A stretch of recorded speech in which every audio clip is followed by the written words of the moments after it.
so that I can introduce Tina Calderon, who is with us today. One of the reasons why I wanted to have Tina come and speak with us is because she's an active educator and culture bearer who has been reviving the language. She and her family and community members who are of Tongva, Chumash, and I know Yoeme is also part of your lineage, Tina. The work that they are doing involves a recapturing of the culture that has been lost due to colonization. It's also about a recapturing of a connection to land, which, as Samantha was also speaking in that previous audio that you heard, she was talking about the importance of being able to take care of plants, not simply know about them and receive them on a tabletop, but to be able to have that interaction, to take care of them as they take care of back to us in terms of nourishment or medicine. So with that, I want to turn it over to Tina so that you can share with us a little bit about your work with the land restoration and plants. Thank you, Claudia. Me hija ne hinkam, ne twanya ne Tino Arduino Calderon, komikra betnaha tongve, koi mixkanakan, koi Yoeme. Awesh poneha kwa abamanete hobetamet. Hello, my relatives. I'm Tino Arduino Calderon, Gabrielino Tongva, Ventureño Chumash, and Yoeme, and I'm very happy to be here with all of you today. I apologize for being a little late. I got my signals crossed and I was heading over to the college, and luckily I checked in. I got all the way to Skirball and then I had to turn around, but I'm here. And so as your teacher was explaining about Tongva land, and if I can ask even by emoji, since I don't see any faces here, I just see the names. By emoji, how many of you have already heard of the Tongva before today?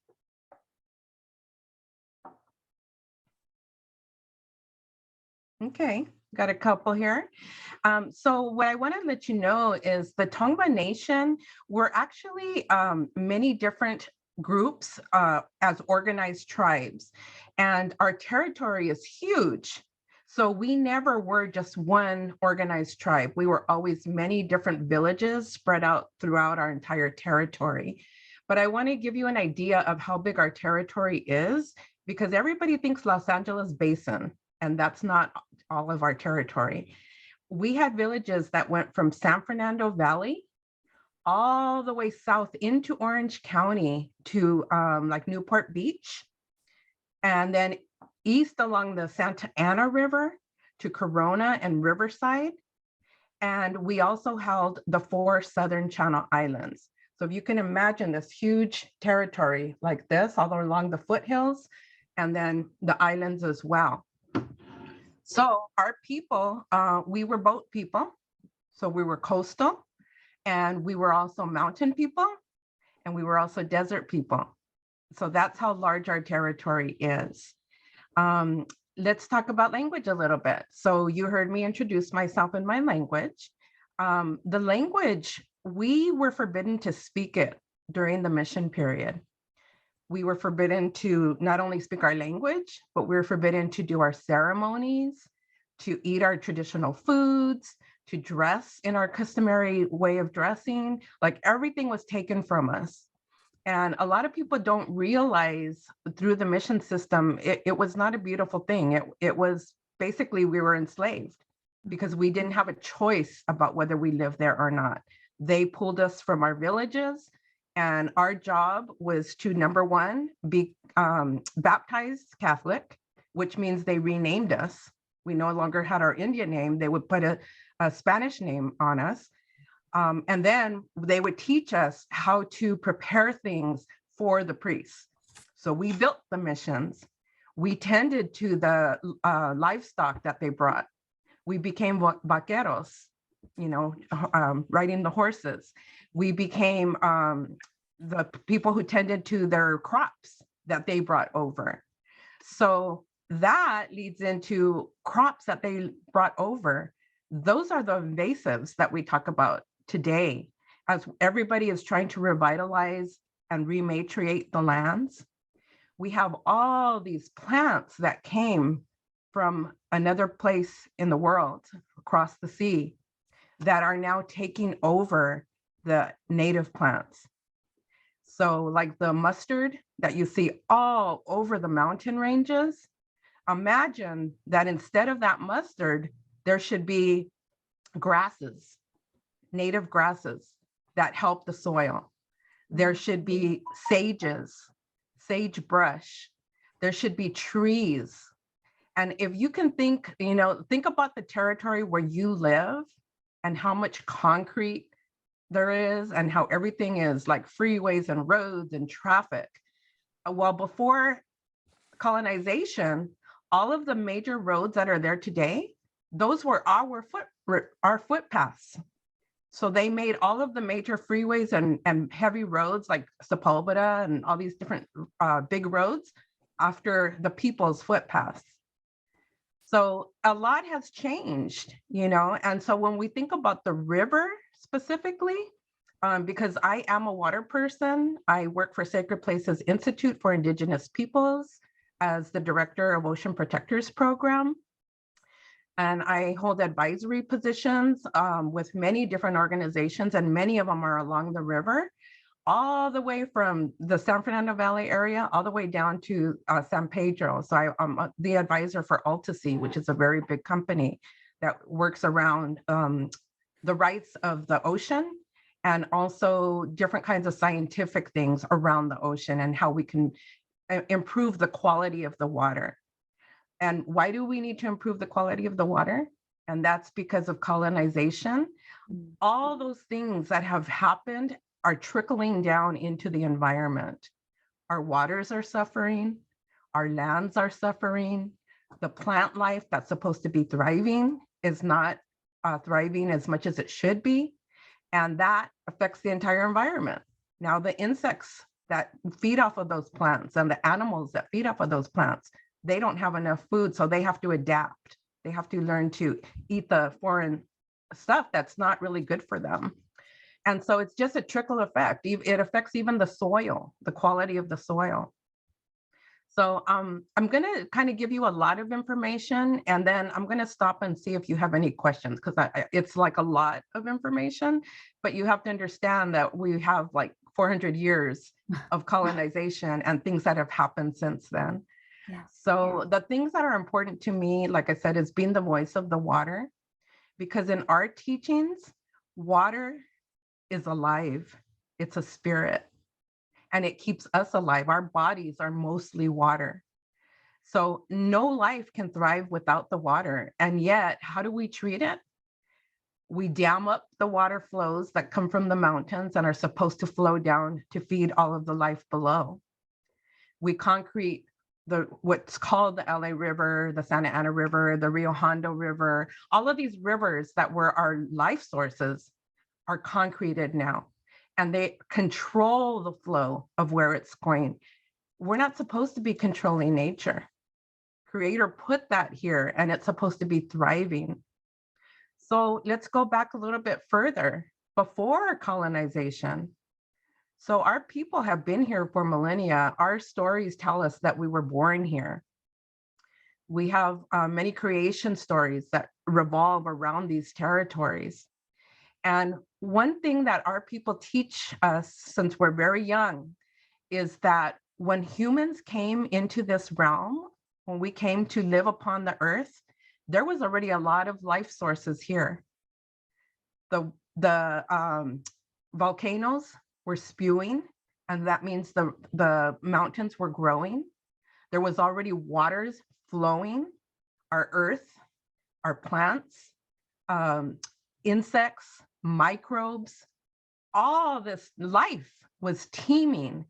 And so we were told that when we were coming into this area, to live upon Mother Earth, that we would need to respect the life that was already here, that we would be joining this life source here on Earth. And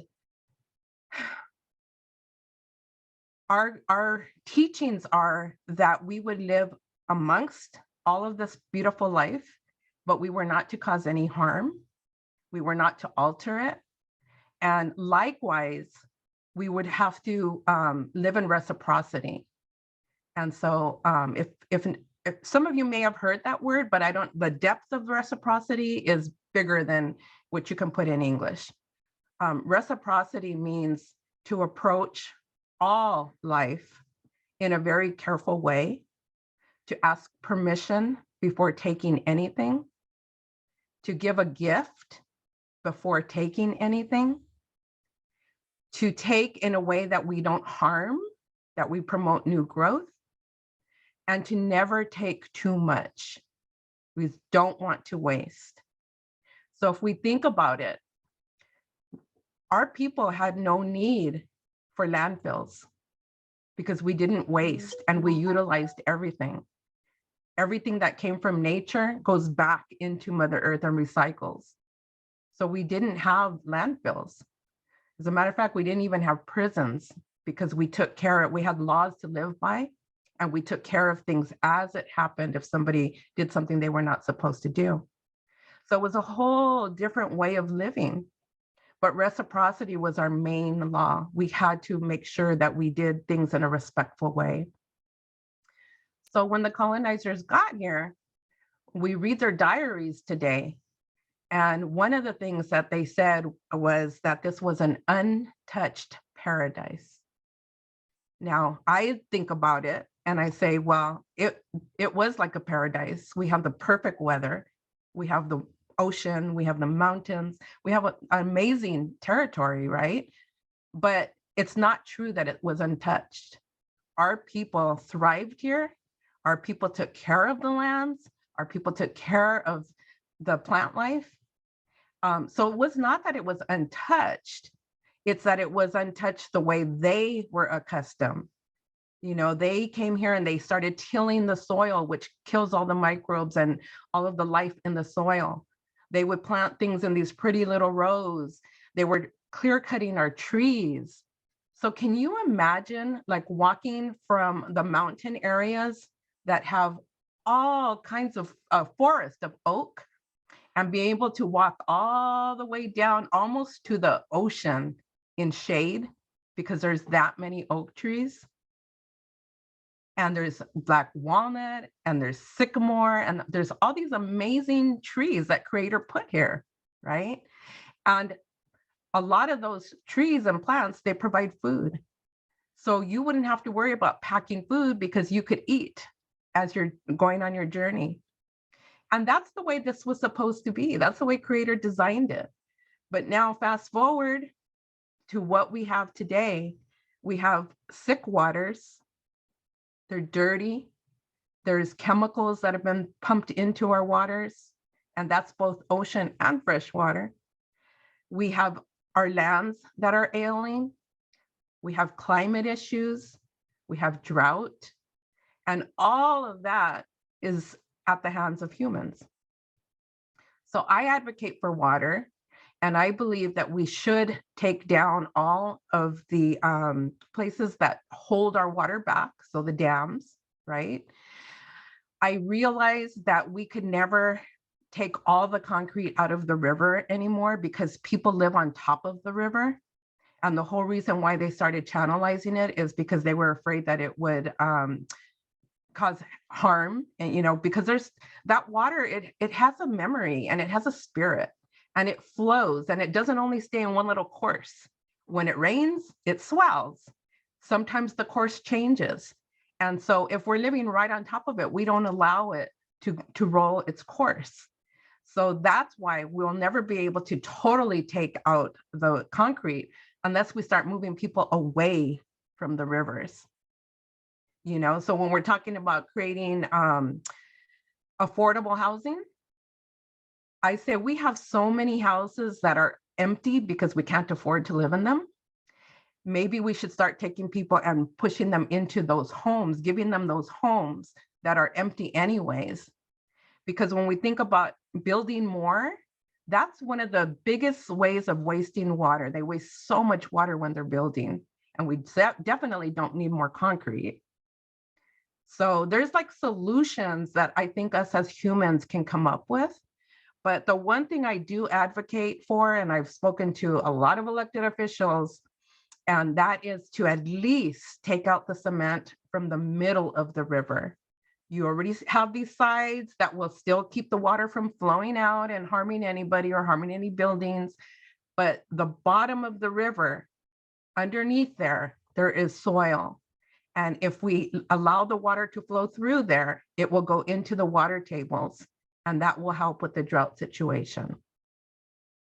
The other thing we have to do is think about the river the way that it is now. It's basically runoff. It's runoff from people's yards, it's runoff from businesses, and that's why a lot of chemicals get into that river. But think about it, if it was coming up from where it's supposed to, from the mountains, the snows that are melting, this would be clean, pristine water. Our people used to be able to drink that water, and we live by it because it's a life source, but we didn't live on top of it. We knew that you can damage water if people are putting waste into it, right? So I'm going to stop there and see if any of you have any questions, because I know that's a lot of information to digest. Oh, it's wonderful. I'm so grateful to have you come in and talk about water. We've had a lot of it, and some people have been saying, "Oh, we are not in a drought anymore," and I'm like, "Are you kidding me? We're in California. We don't do enough to collect rainwater. We don't do enough to support water in as our system." And I don't, oh God, I want to have a deeper conversation with you, because this is a city, a metropolis that has become a bigger thing than it was ever meant to be. Like, much of our water to support the bigness of this acidification doesn't even come from our immediate sources. We're getting so much of it from the Colorado River. So that's a problem that has been going on since Mulholland arrived and began to create that dam. It's part of what we were beginning to get into when you arrived. And it's just, it's such a historic problem. Yeah. Definitely. Have you already shared with your students the aqueduct between us? No, I have not. Okay, Is that a film? Yes, it's on. You can see it on YouTube. It's broken into like 5 parts, but it was created by Annie Mendoza and Isaiah Mendoza, brother and sisters who are Tongva. And it talks about us stealing the water from the Payuhunaram, the Paiute people. Yeah. And it talks about how we have taken so much water that what used to be an abundance of water in lakes is now dust bowls, and it's causing illnesses for their lungs. So it's a great movie so people will understand where we're getting our water from. And then likewise, we're like, and we didn't even have to do that. If we did, it was all about money, about selling the water, instead of utilizing the water that was here for the people. They wanted to sell it. They wanted to control it. So it's a good film to look out. I think it's also important when you talked about how we live on top of water, and we've concretized it, and we live on top of the concrete that's on top of water, right? That's an important point to consider, that was created in order to make space, not necessarily for the indigenous folks, because the indigenous folks were already living alongside water. And in the early days, we had a lot of communities that were living on the other side of what is now like the bridges that take us from the Olvera Street, beginning of that Olvera Street area into Boyle Heights, East Los Angeles areas.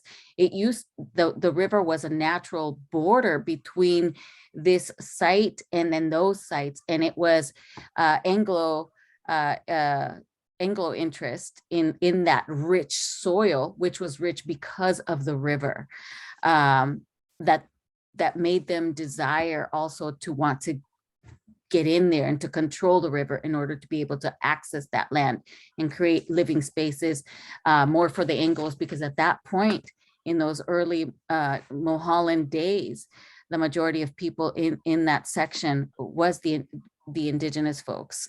So it's also about that. That's the colonization too. That's part of the colonization as well that we're contending with at this point in Absolutely. time. And Go ahead. I'm you sorry. talk about, we call Los Angeles Yanga. That was a village there, and it was one of our biggest villages because people would come from all over to trade. And so, yeah, that water was super critical in that area. But because you brought up like Olvera Street, what I like to bring people's attention to is the fact that, when you walk down where all the vendors are, and it's cement, but it's also brick right in the middle of where the vendors are. Next time you all go there, notice that it's wet. It is always wet there because the water tables are underneath there and it's trying to come back up. So that's why we say water has a memory. It's still there. It's still flowing. It's just we can't see it. But you'll notice that there's always moisture there. Well, God, that's a good point. And it goes back to that point that you made, which is the footways and the pathways of the communities that were there before colonization. Those got overtaken by buildings, like the missions were built on top of Yagna and Yabit. Olvera Street is on top of village domain. Missions were always built on top of sacred places. The freeways, footpaths were also covering the footpaths. And the Spanish called that the waterway the Zanja Madre, which was like the mouth of the water. And it's amazing to hear that that's still wet, that still gets wet. We need, that's interesting. Water having memory. That's beautiful.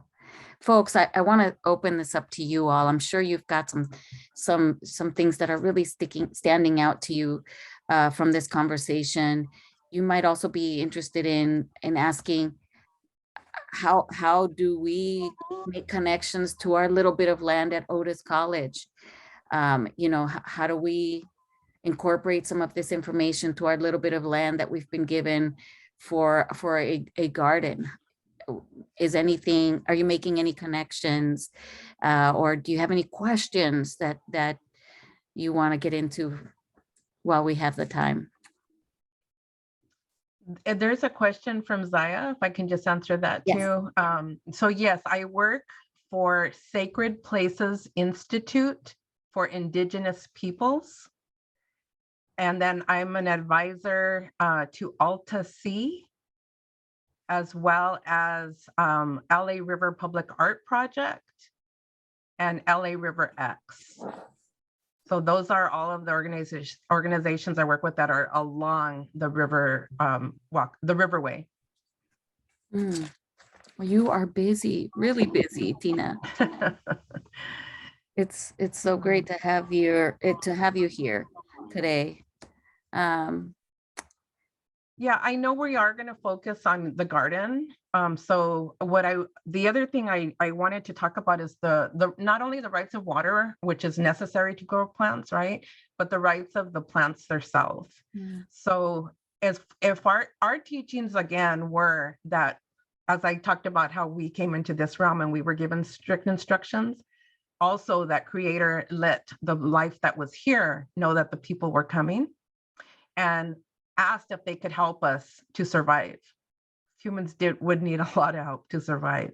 So those plant relatives, they agreed to be our medicine, our food, our clothing, and our shelter. And likewise, the animal relatives, which we were very careful, we eat meat, but not a lot of meat. So we're very careful with how much we take, because we realize that they have to give up their life, versus a plant, you can cut it so that it continues to grow. So those animals, a lot of them agreed to be like our spirit helpers, to be our helpers. And the deer is one that's so crucial to us, and that we always made sure that we prayed before we took a life, before we hunted or fished. There was a 4-day ceremony beforehand. Again, always asking permission. So we would pray that Creator brings the animal to us that we needed to help us survive. And they never took the first animal that they saw. They always waited until that one animal came that they were sure that that's the one, and they would only take the one, and that would feed all the people. So we had rules like the person who was shot the animal, or it's with like arrows, but the one who took that animal down never ate from that animal. And they would give all of the meat to our tumir, our chief. The chief would divide it up and make sure all of the people received their portions. So we also had no need for greed. And that was one of the main reasons why you don't partake, that you would take from other people's catch. So everybody had enough, even the hunters, but they just could not they could not indulge in what they took. So there's a lot of things that go along with that reciprocal thinking. And what I wanted to touch on for the plants is that it's so critical that whatever plants you put in your garden are the plants that should be thriving there anyways. I could see, like I'm all for food, us being able to grow our own food. And so there are plants that are here that are not from here that are useful, like citrus plants. But we don't want like groves of them, because then it takes over what should be there. And there's a lot of native plants that could provide food and medicine. So we kind of just have to think about what should be there before colonization. And that's what we should really focus on. Several reasons, but the main thing is that we have to think about our insect and animal relatives, the birds that need to thrive off of these foods. So when you're providing a food source, it's not just for the people. Yeah. Well, we have to, it seems to me, my understanding has been we need to we cultivate the soil for taste.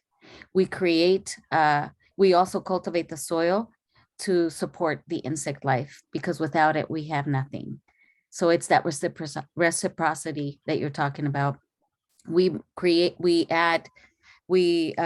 in plants that support the insect life, because it supports the ecosystem, so that we can also receive from it. If we can't receive from it in healthy ways if we're not also supporting it. And that's one of the big problems with our industrialized agriculture. It's not based on a reciprocal system.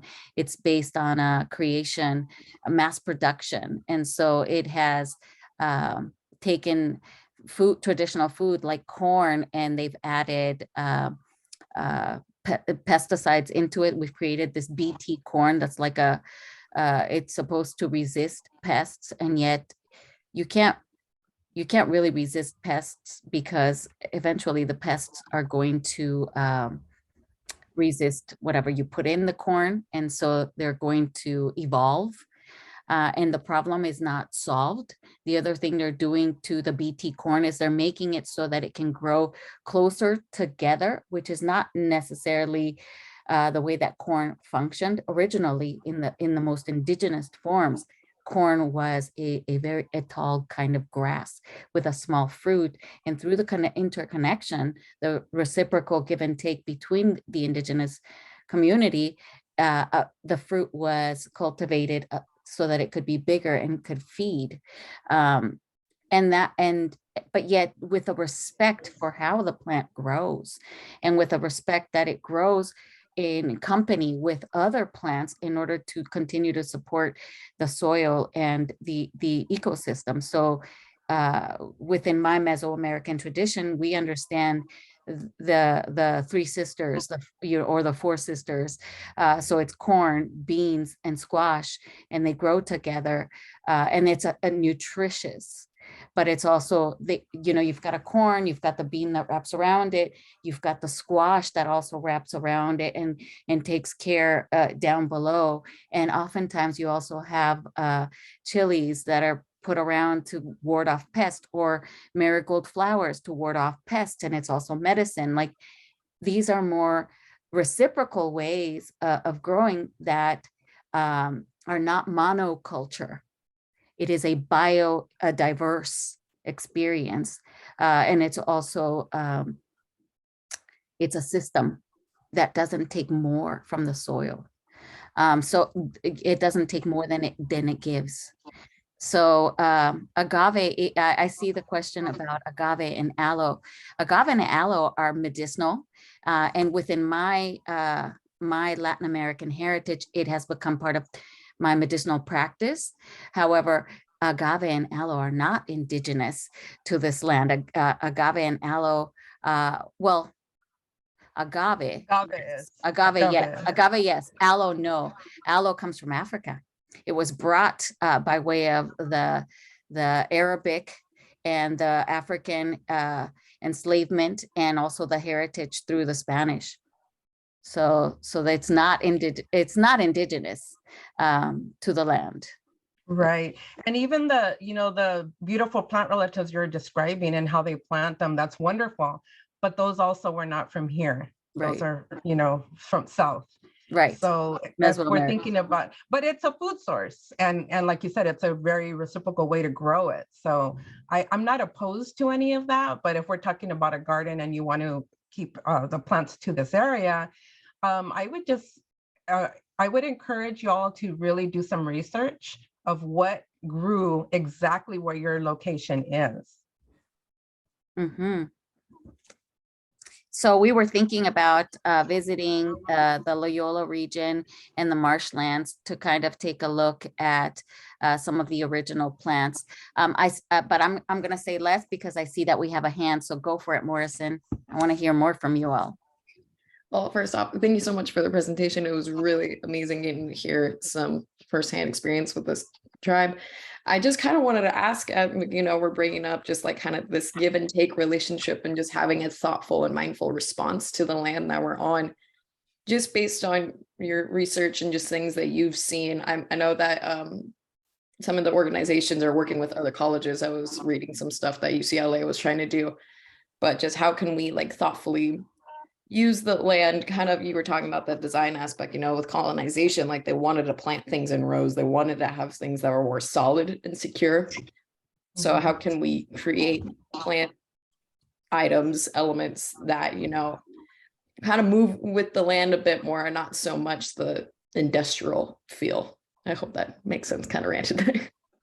Yeah, I appreciate that question. And as a matter of fact, we work with UCLA quite a bit. We have an MOU with them. So they're also about supporting our tribe, not just using the land that we once inhabited, right? So we did plant a garden with them, and they have a huge botanical area. It's beautiful, but they have plants from all over the world, trees from all over the world, and there's a water source. And it's really beautiful. A lot of students will sit there and do their homework there because it's so peaceful. But the funny thing is that there was water that once flowed through that area, and it's not where that creek is now. It's all about that control thing. They capped that one, and then they made their own. So we have been working with them to re-indigenize the space. And we're not trying to get rid of all the amazing trees that have been there for a couple hundred years now, and they're tall. But we wanted to make sure that we had an area where the natives plants thrived together the way they're supposed to. So we basically haven't really officially named it, but they've been calling it our basket garden, because we were able to grow a lot of our basketry materials. And that's, our basketry is an art form that we are also reviving, in addition to the language that went to sleep for a while. So yeah, we have a lot of materials there, or plants there, that we could utilize for that once they start getting bigger. So to answer your question, I feel like y'all could pattern it something the same. You might not be able to have a water feature like that, but it would be great, if you could have a feature that the water comes naturally instead of using the DWP water. So it's something to think about. Like Metabolic Studio is another thing, a place along the river that I work with, and they capture all of the water from the roof, and then they have these big containers that they put it into, and they play this music so that the water, is feeling a vibration and a love. And that's what they use to water all of their plants, which are really thriving, and it's along the river. So yeah, there's like so many things to really think about of how can you put this so that it's something that really supports itself, supports the environment, and supports every life form that needs to. I think one of the key words you just said is designing so that it supports itself.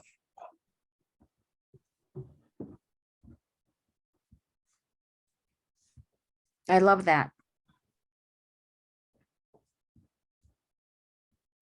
And I think, so thank you for mentioning UCLA. That's my alma mater. And the Metabolic Studio, I'm very familiar with them. I was wondering, what do you think about the ways that the National State Historic Park was developed? That's Yagna. That's straight up Yagna. And I recall being in that space years ago with a Yaqui woman who was teaching about plants. Everything is medicine. And then also, so there was a whole section that also even included a fire circle, which is, I don't believe it's there anymore. They completely redid that space. So I'm just wondering, and Metabolic they originally helped to revitalize the soil through the cultivation of corn, which pulls out some of the toxins from the ground. So I'm just wondering if what you think about that land. So yeah, there's a lot that's going on with that land right now. But yeah, Lauren Bond, who owns Metabolic Studios, is one of the ones who planted that cornfield. And yeah, she worked with, I think, Olivia, I forget how to say her last name. Yes, her, yeah. And I think even Cindy Alvici, who's Tongva, was a little bit involved at that time. Yes. But yeah, so I've had conversations with Lauren because she also has put corn on her other two properties along the river. For that reason, there's a lot of toxic soil along where the LA River is now, because for a long time there were companies, either oil companies or gas stations or all these different companies that would throw their waste and their toxic, it's toxic waste basically from the oil, and it seeped into the soil so deep that right now it's so toxic. And so a lot of people along the river who I also work with, I'm part of a soil sponge collective, and I advise with a lot of people who are trying to clean their soil. There's mycelium is one way that people are using. Minerals is another way people are using. And then Lauren using the corn. So what happens is that these plants are able to pull up the toxins and literally digest it so that it pulls it away from the soil.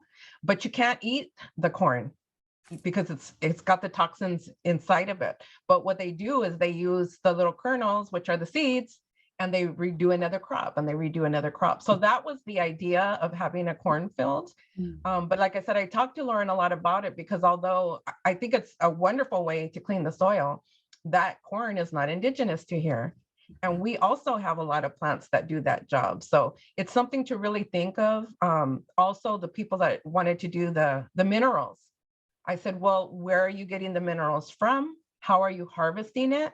Because again, if you're not doing it with ceremony, if you're just digging and breaking up rocks, important stones, you're not doing it in a reciprocal way.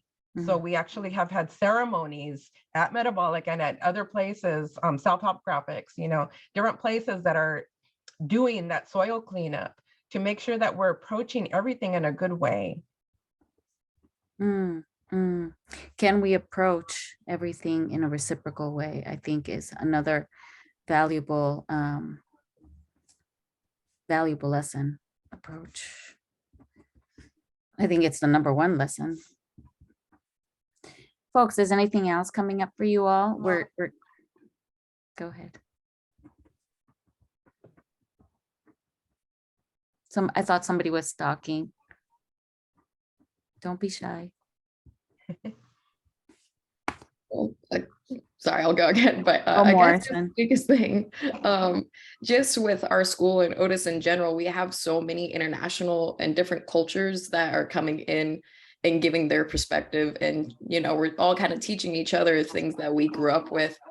So I guess just a question for you is how we kind of take the idea of the different cultures that we have and put it into our garden that makes the garden still self-sufficient. We're honoring the land that it's on but still kind of creating a space where we're kind of pushing that idea of honoring different cultures and identities. Yeah, that's important. I mean, I really feel like, you know, people want the foods that they're accustomed to, the foods that are from their homelands. So like I said, if it gives food, I'm not opposed to that. I'm just really careful that it's not plants that will take the space and keep the natives from growing, because there are plants like that.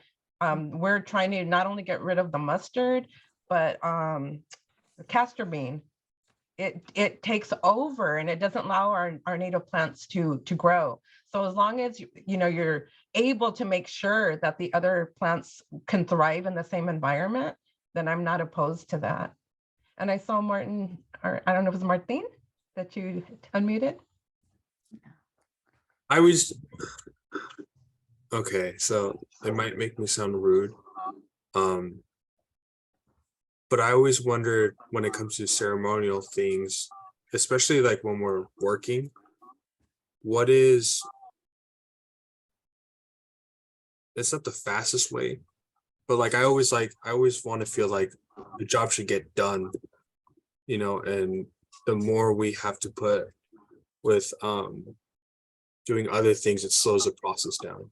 Like a couple classes ago, we were basically talking about our space of what we had to use. And that's all like paperwork. And it's like, I would rather just get it done, get it out the way. We use the plants we need to use and respect the land. So like that idea of going to LMU's area and kind of the wetlands, that would be a way of figuring out what plants work here, whether they're like actual native plants. And then we could use that to grow our garden already. Because the longer we take, the more or less it's going to happen. In my idea of working, you know, that's how I feel like all things work. Like, so what is your idea of like? You said that we would have to do a ceremonial thing before we plant it, or no? No. Okay, I was kind of So, confused on that. no, it's fine. And that Yeah. it's not rude at all. It's a question that you have. It's not rude at all. So basically, things are going to happen the way they're supposed to happen, right? That in itself is ceremony. Ceremony doesn't have to be like you come out and you do this long, like a day-long thing, you know, one thing after the other. Ceremony can be as simple as thanking the land. Ceremony can be as simple as feeding the water, you know. The ceremony is what you make it. But the point is coming in a reciprocal way, just giving gratitude and not just think about control and what humans want. Thank you. Yeah, I appreciated that question. And thank you, Tina. Emily has a question. I see Mike. Oh, Mike, you posted. Would you like to, Tina, since we have you for another 9 minutes, would you want to see kind of what we're working with? Mike has been working throughout the whole class to create a 3D plan. And I imagine he's been very intentional because. Yeah, I can share my screen. So. Oh yeah, okay, go ahead. Let me stop my share. And I know that Emily has a question as well. So I just want to make sure we don't forget her. Yes. So the app I'm using, it's called the 5D Planner. So it's a very easy app. So we can all integrate together and using this app. So this is like a 2D version. So we editing like how to like, you know, add plants in it. But also we can have the 3D view that shows you how it looks like for our building like this. So you can add plants or add like tables in it, and it's pretty easy to use all the times. looks like Sounds this. sick. And you can move all the scene. And then the final render, it looks like this. So you can take a picture of your rendering and then just like shows like a detail to people, like how it looks like it. And Oh, then that's so this is a cool. share link. So I already shared the link in the chat. And then when you have an account, you log in and then you can add like plants or like those kind of trees, furnitures in it. For example, like a chair. It's pretty easy to use actually. Just plug, like pull out and then put it here. Oh, This that's is, very cool. yeah, it's very actually easy and make to use it. And then, Can you yes, take us to the little square that we were talking about earlier? The one where we're gonna start? I So, think is it here, this area? It's on the um, other side. I think it's closer to the sandbox. Let me see the map. This is pretty amazing. I can't believe you were able to do this and make it move like this. Yeah. Is it this area? No, go back, walk a little, let's see. Oh, can you see my pointer? It's this area off along the lines of Lincoln It's Boulevard. the square with the chairs. Yeah, Oh, right. here, right? Yeah. Okay, yeah. I- Hold on. So it's around this area. Yes. Yeah, Okay. except our little area that we're going to cultivate is right here. The spot that we get to start with is right here. Can you see Yeah, my I didn't, pointer? I didn't see your pointer, but I probably know like where's the area. Yeah. So yeah, I didn't finish this area, like rendering this empty space, but like, I will do it later. And also, if anyone have like ideas, so you can use the link to copy could- the file. Yeah, I did mine And in Maya, and then if you want to like kind of do the same one, yeah. 'cause I had never used this shit. It looks really cool, actually. Oh, Yeah. this is pretty amazing, folks. So yeah, we can do it and then planning like whatever we want in the future, and then yeah, pretty cool. That's it. Wonderful. Is that pretty close to what it looks like right now?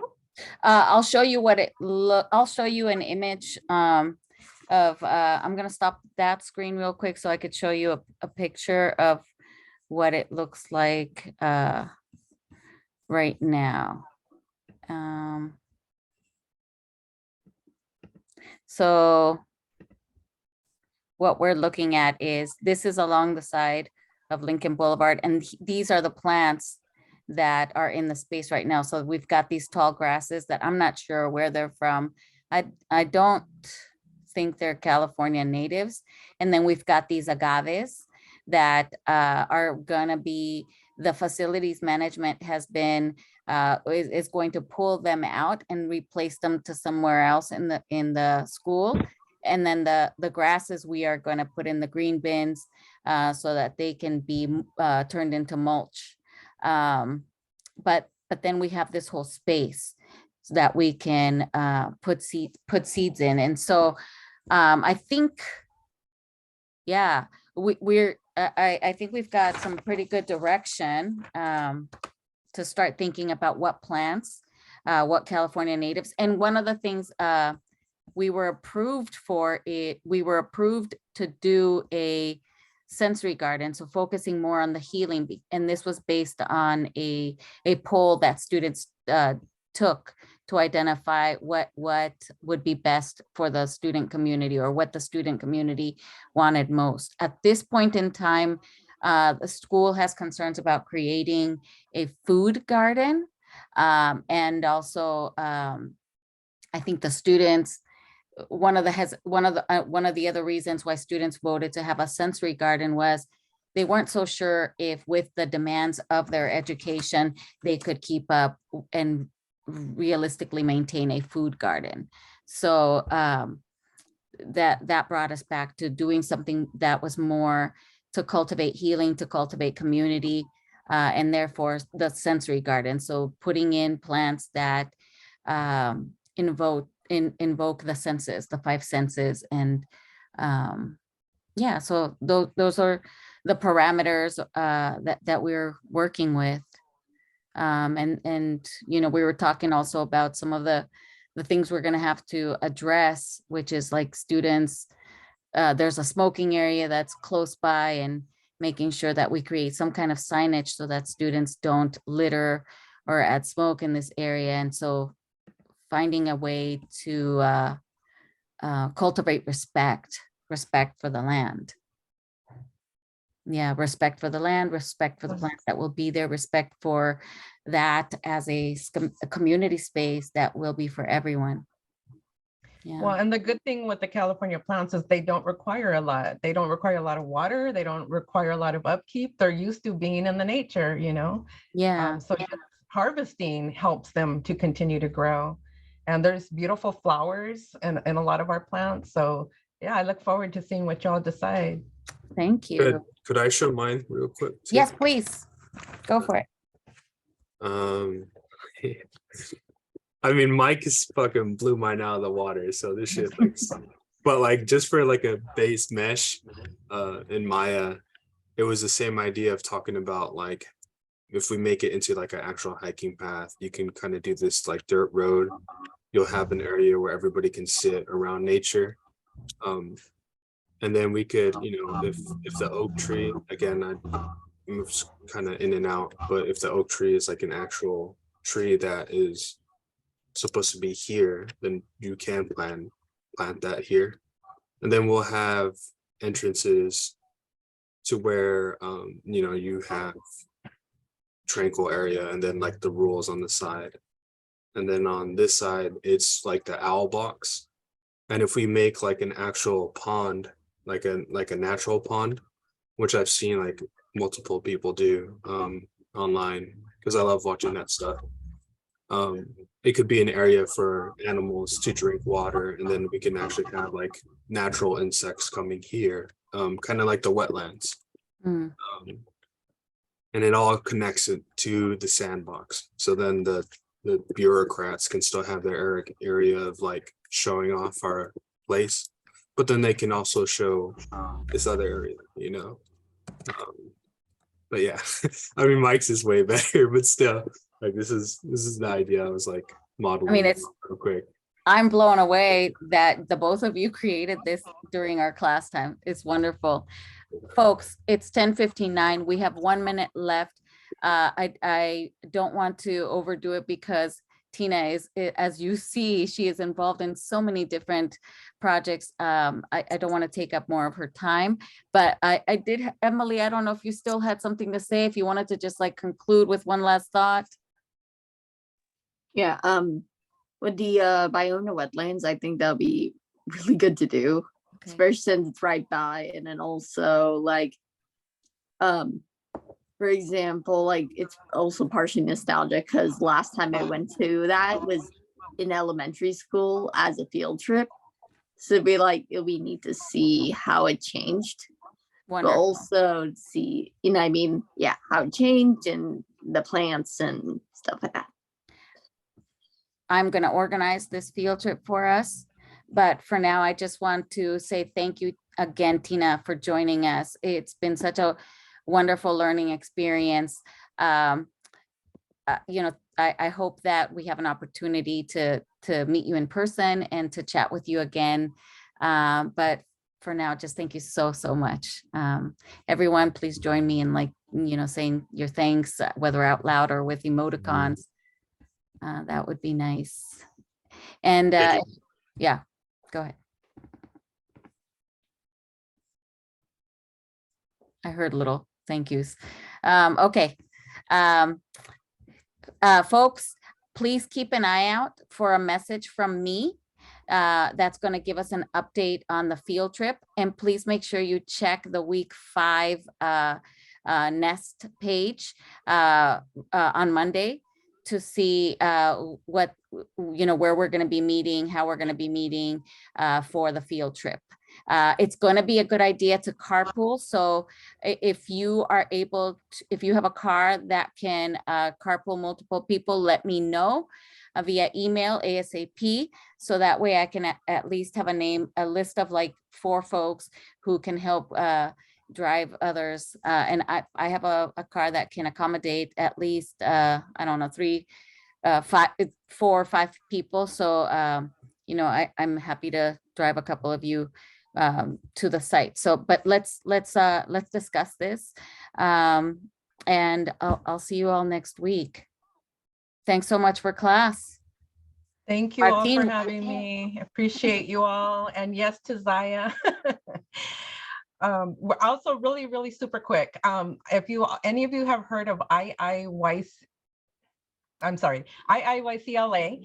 it's Indigenous Youth Council of Los Angeles, and they host a healing circles, talking circles, and I am their resident person. So this Friday, if any of you want to join, you can find them on Instagram, and we'd love to have you. This one is a feminine circle, anyone who identifies with that energy, but they also have masculine talking circles and two-spirit. Beautiful. Thank Okay, you. So great. All right, Take care. folks. See you all. I As always, if you have something you wanted to talk to me about, I'm gonna stay here and you can hang out and check in with me as everyone leaves. Oh crap. I was gonna give Mike the images. You can send it to, you can put it in the Google Doc, the shared Google Doc. Okay. Can you share a link through there? Yeah, I think I can. Okay, cool. All right, thank you. Yeah, Wait, thank you. do we have anything for next week that we have to do? We're coming next week? For next week, we're gonna go to the field trip, and the only thing that I wanted I'm gonna put together a question prompt because I want you all to be thinking. I loved Morrison's question on how can we represent the diversity in our campus, but at the same time also support the re-indigenizing of land. Mhm. How can those two ideas work together in our campus garden? And Okay. so I want everyone to think about like maybe what plants